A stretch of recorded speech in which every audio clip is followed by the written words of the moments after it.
大家好，我是根据欢迎来到我频道。东京的浅草及晴空塔一直都是来到东京首选的必访景点啊。这次的影片呢，想带大家跟着我的镜头来去浅草及晴空塔的一些私房小景点。我也会与你分享一条非常推荐且可以避开人潮的散步路线哦，还有一些我觉得很不错的咖啡厅及小店分享。这一次我也拍下晴空塔的观景台、早晨夕阳及夜景的全景色，即将分享给你哦。而且还去体验了日本非常流行的共享滑板车，我也会与你分享使用方式及心得。好了，不多说，跟着我的镜头来去东京走走吧。嗨，各位大家好，我现在人在东京的墨田区。墨田区呢，就是晴空塔所在的位置。最后呢，我最后留个3天，我想要独立，我想要好好的把东京晴空塔拍一次，它的内内外外，用我的镜头去走一次东京的美景。这次的拍摄呢，就会将浅草跟晴空塔我觉得好拍、好吃、好玩的地方介绍给大家。一个人旅行就是自由自在，然后随性的记录。我现在先到的地方呢，就是晴空塔的位置。那晴空塔呢，你只要搭车到押上站，一出站就是晴空塔。然后我们来晴空塔这边，先来内部好好的走走逛逛，介绍几个我觉得不能错过的几个店家。我们来去晴空塔的晴空塔商店街来看看吧，走吧。从入口进来之后呢，就会来到东京晴空塔的街道商场，这里有300多间店铺，说实在要逛一整天绝对没有问题啊。但是逛累了怎么办呢？可以找间咖啡厅坐一下休息一下哦。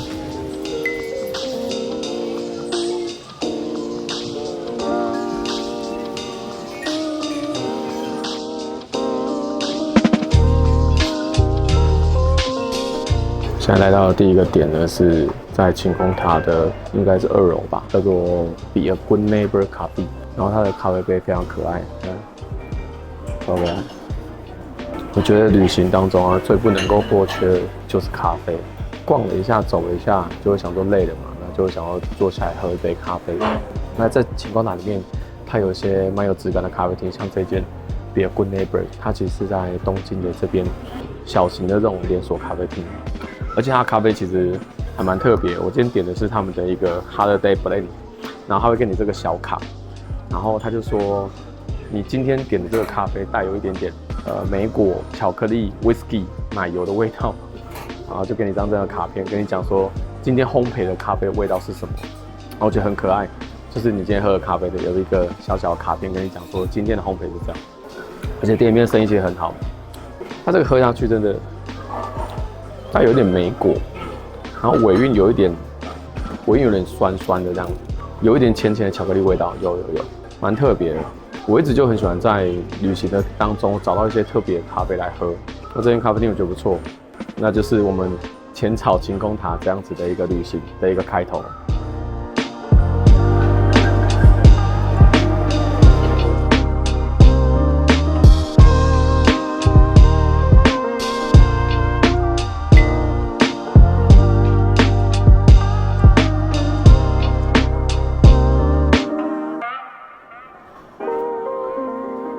哇，漂亮！我现在又来点了一杯抹茶，因为刚刚看起来这个 Tokyo Matcha 这个店，它就在服务台的旁边，看起来非常的诱人，就又走进来点了一个，喝完咖啡又来喝抹茶。哇，它这个拉花很漂亮，先喝看看。我其实除了还很爱喝咖啡之外，我也很爱抹茶。尤其我每次去京都，我都会很想要试那边的抹茶，像实力啊。小三元啊，等等，我都超喜欢。好，来吃一下这个棒蛋糕，抹茶味道不错，抹茶味道蛮重的。吃个棒蛋糕，然后喝杯抹茶牛奶，我整个嘴巴都是抹茶味道，好喝哎，好喝。它这个纸盘设计得很漂亮，它这个凸凸的，你拿的时候刚好从这样拿着，它是纸做的，我有去。京都喝过那种抹茶，然后很淡，喝完就很傻。因为抹茶照理说就是你都来到日本了，你喝抹茶味道又很淡，我就会觉得很失望。抹茶就是要那种一喝下去就是满满的那抹茶味，让炸开来，让印象很深刻。这才是抹茶。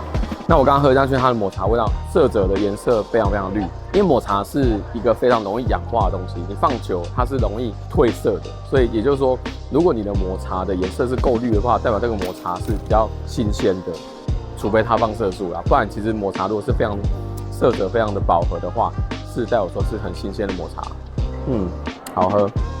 的妈扎 Tokyo， 它就在服务台1楼进来，服务台旁边，非常显眼，就是一个很大的一个店面，我觉得很好喝但是价格也还好啦，这个600-700块吧。抹茶蛋糕也是400，100多块，价格来讲都还算 OK， 好吃。好喝。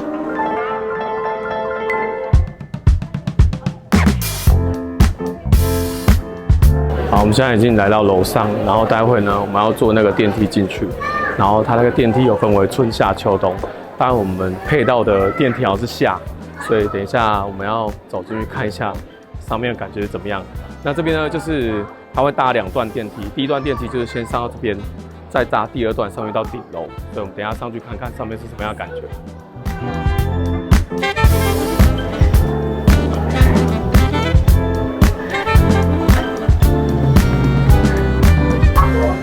这个玻璃超美的。切纸玻璃的工艺。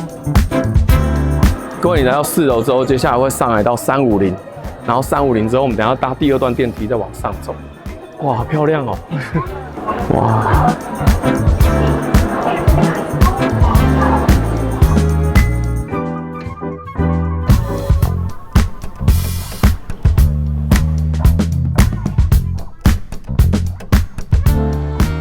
3、4、5楼呢有一个非常棒的634空中餐厅，主要是以法式料理为主。这里呢可以说是东京最高的美食飨宴，据说这里也是日本人最爱来求婚的一个餐厅哦。光看这个视野，这种浪漫的环境，求婚不成功也难吧。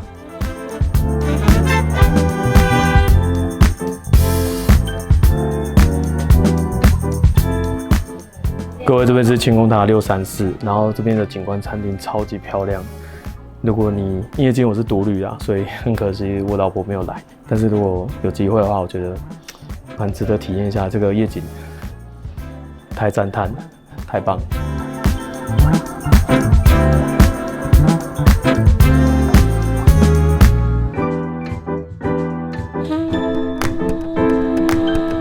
现在等这个电梯，那现在就是大家就会排队，然后进来之后，等一下我们要上去到450，谢谢。上来了，哇，好厉害啊！我们要上去最高的地方了。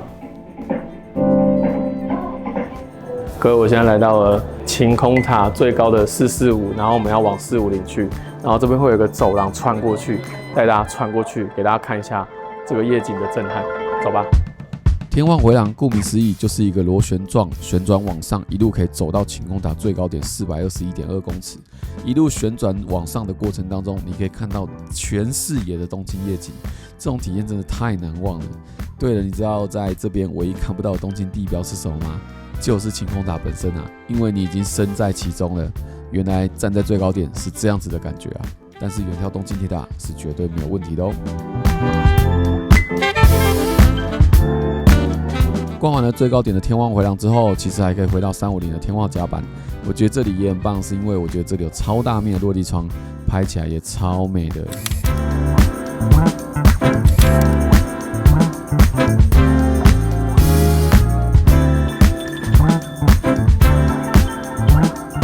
这边有这个希望的扭蛋，就是你可以把它绑在上面，所以我们来扭一个来祈福一下。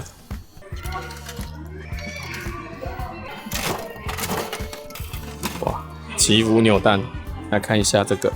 它这个扭蛋上面其实还会送一个 wish， 一个这个小徽章，所以就是祈福还送一个小徽章，就会有个这个丝带，然后就可以写一些你想要祈福的话在上面。那我们把它写一写，待会把它绑在上面。10万订阅早日达成，然后全家平安，祈福一下。OK， 把它绑起来。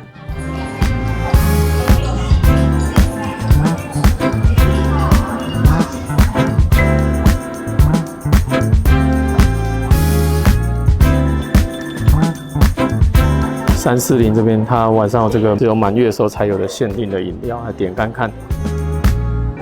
除了满月有限定的酒之外，可以注意一下，还有满月投影哦。哇，满月投影呢，酷哦！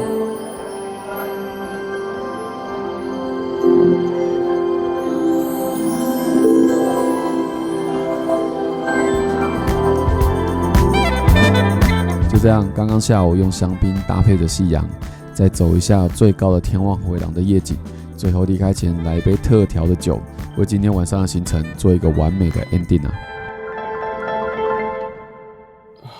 简单的介绍一下我们这次住的饭店，只要把灯关掉之后，你会看到很特别的景象，就是它的外面就是晴空塔，这个景也太美了吧！这间东武黎凡特酒店房间内就可以看到晴空塔最美的夜景，真的超美的。别忘了来一杯啤酒，好好的享受这一刻。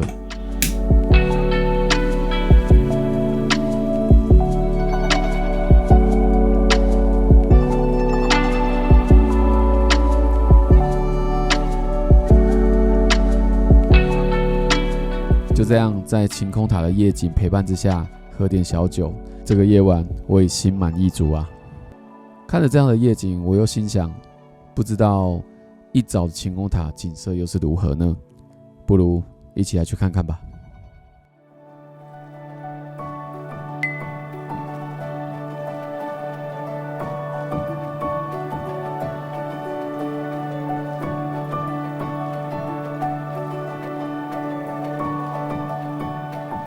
晴空塔的夜景非常的浪漫且迷人，而一早的晴空塔，早晨的阳光洒在繁忙的东京，最惊喜的是在远处，你可以看到非常清楚的富士山景色，真的很开心。今天的天气非常非常的好，看过这么多次的富士山，这还是第一次在东京城市里看着富士山，好难忘。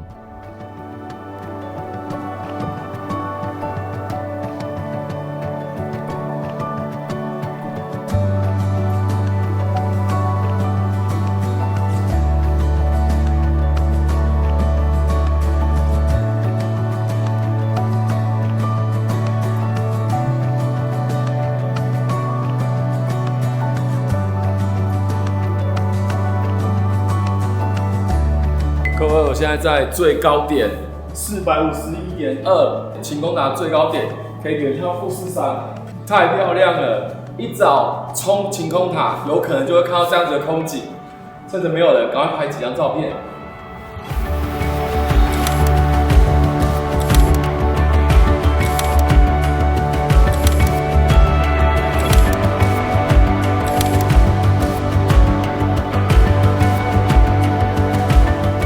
还记得昨晚的特调酒吧吗？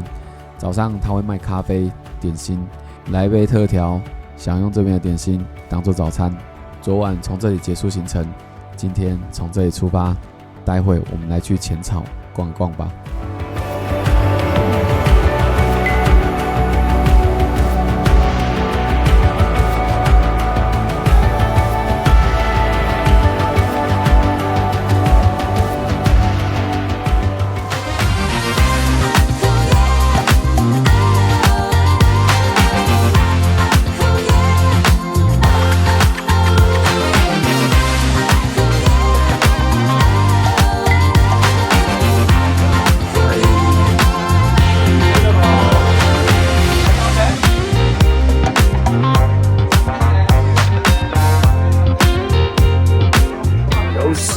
要来体验一下做寿司，然后我们现在在这个浅草站的这边7楼有一个御寿司，然后我们在这边要体验做寿司，然后他先帮我们穿好衣服，等一下我们要来体验看看。寿司师傅先表演一次，然后教学是等一下再来体验看看。那不知道怎么样，好紧张。可以。これ左手ね。这里呢就是位在浅草车站7楼的竹地御寿司。这里有个很特别的服务，就是它能够让你体验自己做寿司。除了自己做寿司之外，你还可以自己包手卷自己吃，是不是很特别啊？哦，耶哦，哇，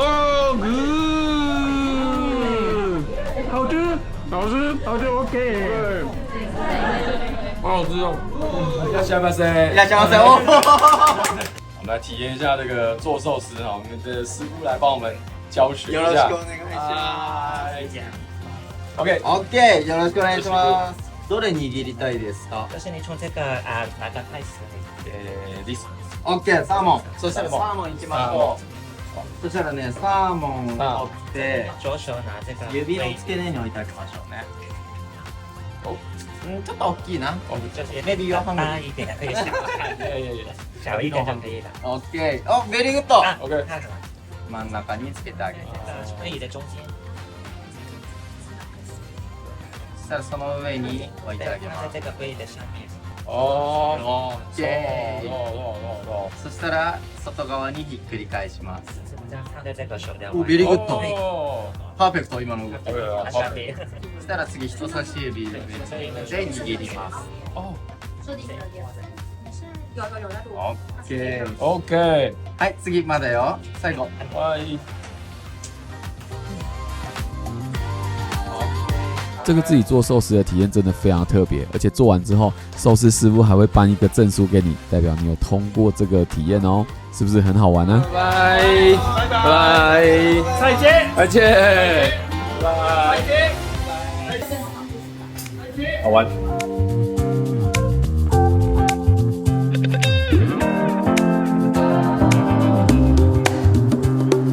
这里就是那个《我的完美日常》那部电影里面的地下街。然后里面就会有很可爱的老式地下街在这个下面，所以如果你是想要来朝圣的话，可以下去看看最复古的一个地下街银座，超复古的，超级复古。大家看一下，这个地方很像就是我的完美日常他们吃饭的地方，炒面。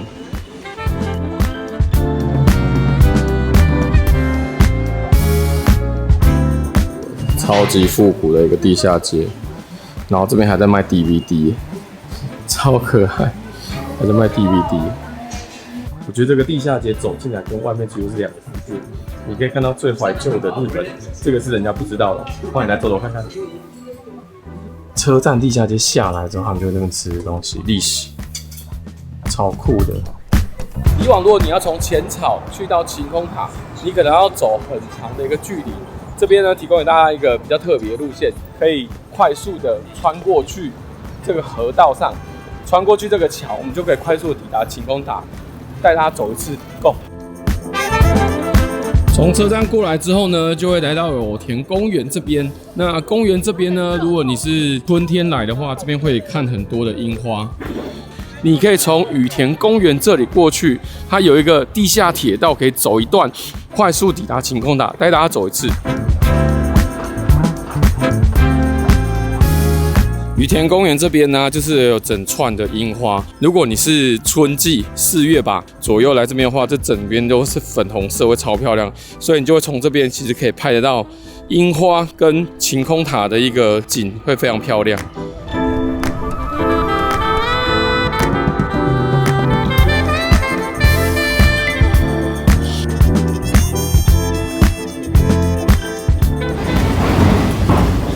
有铁道的声音。火车经过，超酷的，哇！还可以看到整个羽田川，好美哦。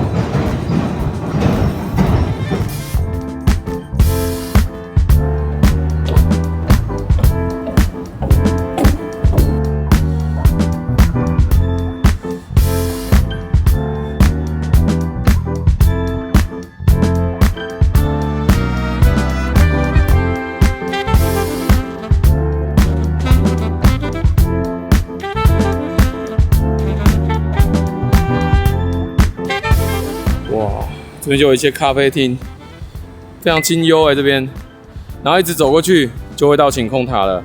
所以这一条路线从铁道下面一路这样过来，再这样绕过来，到了羽田公园，一路到这边。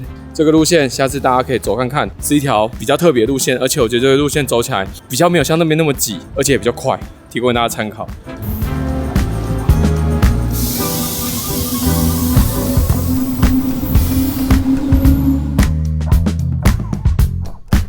哇，车子来了！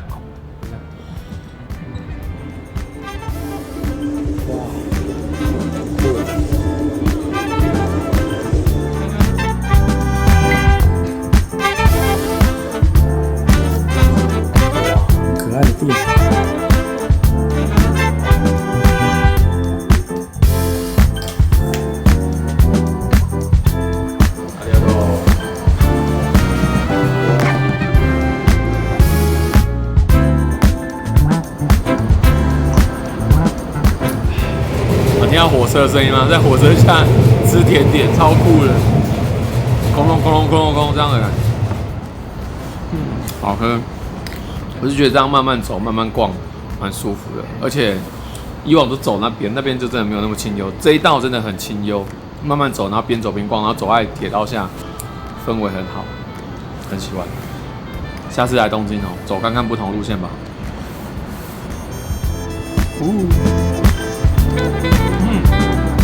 好吃哎，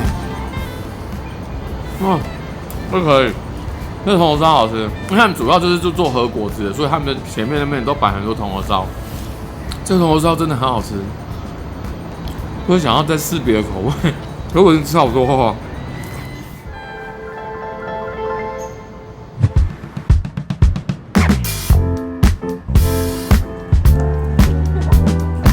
所以我现在要离开晴空塔，然后想说租着一台滑板车去走走，去拍一些照片。然后它刚好这种电动的脚踏车，我们就租起来。那你只要拿出你的手机，然后去申请 Loop， 简单的填写一下，它有一些规则你要看一下。它其实是不用驾照，不过你就是要通过它的一些审核，然后跟一般车上要骑在道路上。那我们骑着它来去晃晃吧，来一场脚踏车的东京旅行 ，Go！ 哇，这是电动的。好快哦！然后其实蛮省力的，而且可以载东西。东京的街头骑脚踏车，你有吃过吗？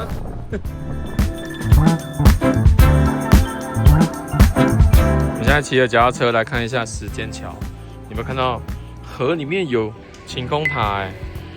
然后再往上看，超美的。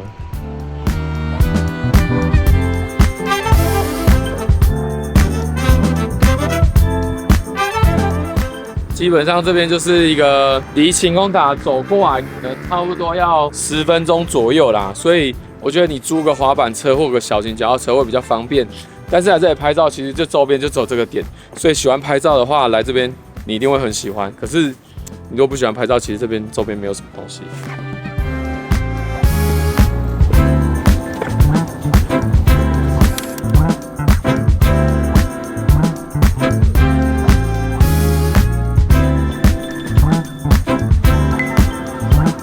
车停在这里，我们看到这个金岛南公园。为什么来这里呢？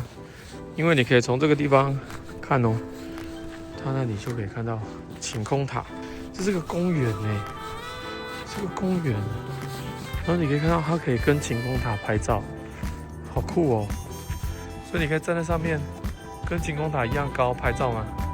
哇，有哎！你如果站在上面的话，就可以跟晴空塔拍照哎。然后再拉近一点给你看，哇，就会变这样哎！我认真觉得爬上去蛮高的，这真的是小朋友可以玩的吗？我刚爬上去觉得超级无敌高的，但是拍起来真的很厉害啊！拍起来就真的是晴空塔就在上面，制高点上看下去，这个上去大概2楼高哎，这安全吗？好，这也是一个蛮好拍的地方，早上拍跟晚上拍感觉可能都不太一样，一样提供你参考。骑脚踏车来不错哦。好了，我们要准备回去饭店了 ，Go。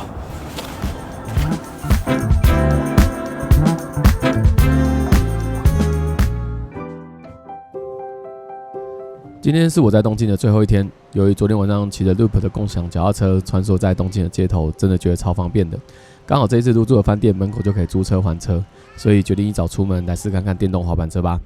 租用 Loop 有几个优点给大家参考，因为通常东京的地铁要走很多地下道，包含转乘啊、路线的转移等等，而地下铁是看不到什么东京的街景，所以你很难看到一些东京小巷子的景色。但是滑板车不一样，你可以穿梭在小巷子里面，发现很多私房小景点。而费用呢是依据租用的时间来计算，租借一次是50块日元基本费，之后呢每分钟15块日币。举例来说，如果是租借10分钟，费用是50块，加上150块日币，总共是200。所以有时候如果是1-2站的地铁距离，可能还会比地铁便宜哦，而且不用走地下道，短程转搭，我真的觉得超推。这边就是阿萨库萨雷门，哇！我第一次这样骑车来逛雷门，金龙山雷门。在整个浅草这边游客是最多的地方。雷门。不过有一点要注意的是，电动滑板车是不能够骑在人行道的。相对于电动滑板车，我觉得脚踏车相对安全很多，因为滑板车的重心真的会比较不稳。但脚踏车依昨天的体验来看，我觉得非常的平稳安全，而且还有个小篮子可以装东西，超级方便。而两者的费用其实是一样的，所以你可以依据自己的喜好去租用哦。我本来想来喝这个 Falkland， 太多人了吧？这个人潮太夸张了吧？这样要怎么喝？这个来自挪威的 Falkland 咖啡曾经被《纽约时报》评为全世界最棒的咖啡，在东京其实有多家分店。想说一早来浅草的分店喝杯咖啡放松一下，没想到是这样子的景象，人也太多了吧？因为今天时间有限，只好先行放弃哦。来去看看我的下一家口袋名单吧。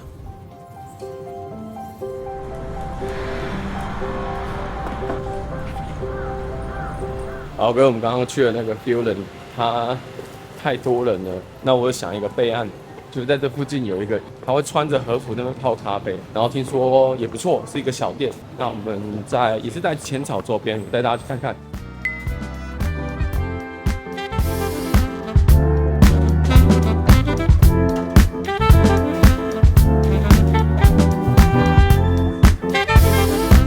喝不到来自北欧挪威的 Fallen 没有关系，你可以过2个巷口来到这个 Sukamasa 咖啡。我还是第一次看到这样穿和服的咖啡师欸，真的觉得超有特色的。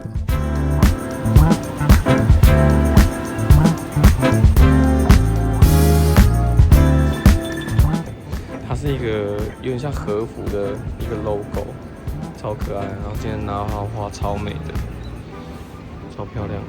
咖啡厅很小，里面座位的话大概我刚看可能10个人就差不多了，所以我就选择坐在户外，然后跟大家聊一下。然后他今天有一个圣诞节限定的一个布丁，给大家看，超可爱的，超高追的。咖啡的话是600块，我今天点的是一个 Flat White， 我觉得味道很好，不错。我吃看看这个布丁吧，这个圣诞树。舍不得吧？啊，它是硬的，咔咔咔，它是硬的，我以为它是软的。焦糖布丁，太可爱了，圣诞树 ，Christmas， 蛋白糖啊，应该是蛋白糖，蛋白糖霜，好甜哦。这一颗圣诞树很甜，但布丁还好，布丁的甜度我觉得可 OK。它不是在主要的商店街，你要绕进来巷子里面。我会把资讯放在下面。你来到浅草，可以发现一些小的咖啡厅，一个蛮特别的，穿着和服工作服的咖啡厅。Sake Masa， 有机会可以来看看，蛮有特色的。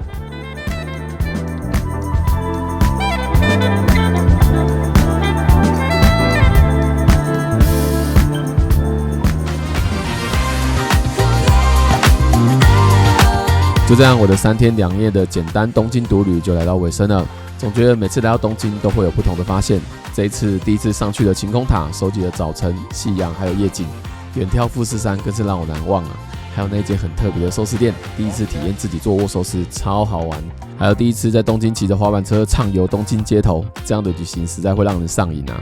当然还有每次旅行当中绝对不能缺少的咖啡小店。